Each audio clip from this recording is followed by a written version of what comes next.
দেশের আপামর জনগণ লাল কার্ড দেখাবে। আজাদ বিনা গোলামি দেশ থেকে যে 28 লক্ষ কোটি টাকা দেশে পাচার করা হয়েছে, ওদের পেটের ভিতরে হাত ঢুকে বের করে আনছে। আয় কাম আছে ওটা ধরে খান দিল যা করে। ডাকাতের মতো চুরের মতো হয়েছে।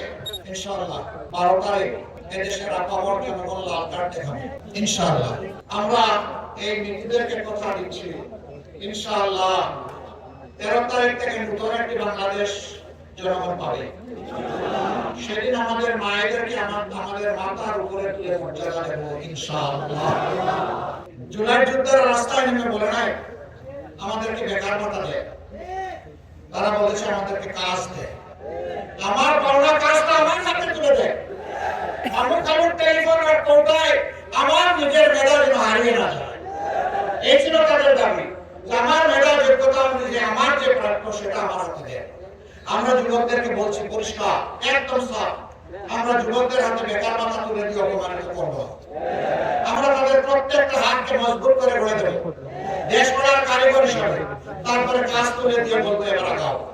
জনগণের দেহের উপর চাবুক মারতে পারবেন, মনের উপরে চাবুক মারতে পারবেন। গত কয়েকদিন ধরে বাংলাদেশে অনেকগুলো ঘটনা ঘটেছে মা বোনদেরকে অপমান করার, তার প্রতিবাদ আমি করি। এখন আমার পিছনে লেগেছে, ডাকাতের মতো চুরের মতো লেগেছে।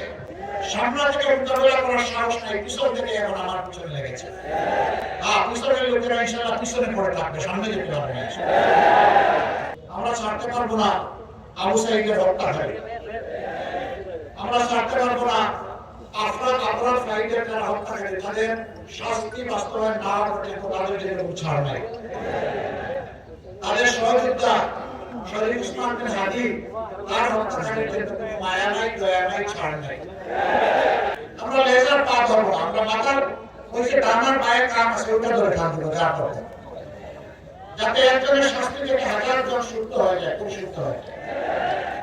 কেন এটা সাংঘাই তো পারলো না? কেন এটা সিঙ্গাপুর হতে পারলো না? পারলো না ওসব দুর্নীতিবাজ লুটেরা ব্যাংক ডাকাতদের কারণে। দেশ থেকে যে 28 লক্ষ কোটি টাকা দেশে পাচার করা হয়েছে, ওদের পেটের ভিতরে হাত ঢুকে বের করে আনছে।